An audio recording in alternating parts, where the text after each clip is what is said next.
Ayun guys, sa July 15, i-implement na YouTube yung monetization policies na kung saan ina-address nito yung two types of content na consider as inauthentic. Yun yung mga repetitive content,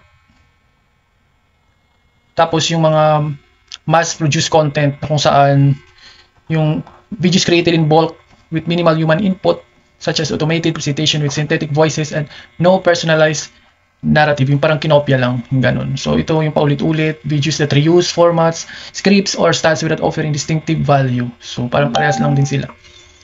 So this type of content will meet technical requirements. So madi-demonetize talaga siya.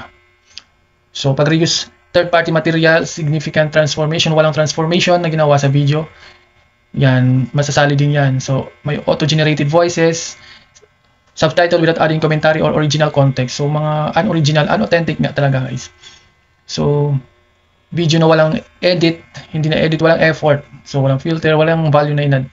So kung channel kayo na may monetization na kayo sa YouTube, ayan, madi-demonetize, mari-remove yung YouTube Partner Program yung pag ganun ang ginagawa nyo sa content nyo.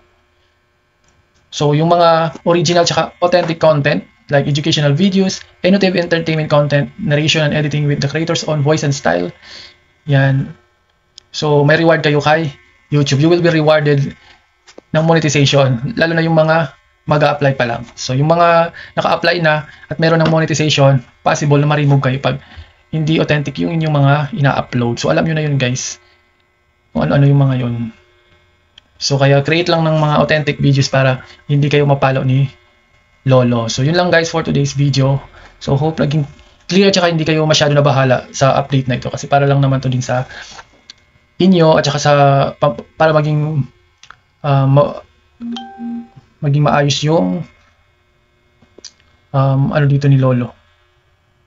Para mas mapaganda at mapansin yung mga nag-e-effort talaga at magawa ng authentic video. Yan, thank you so much for watching. Don't forget to like, share, subscribe my channel guys for more updates ahead.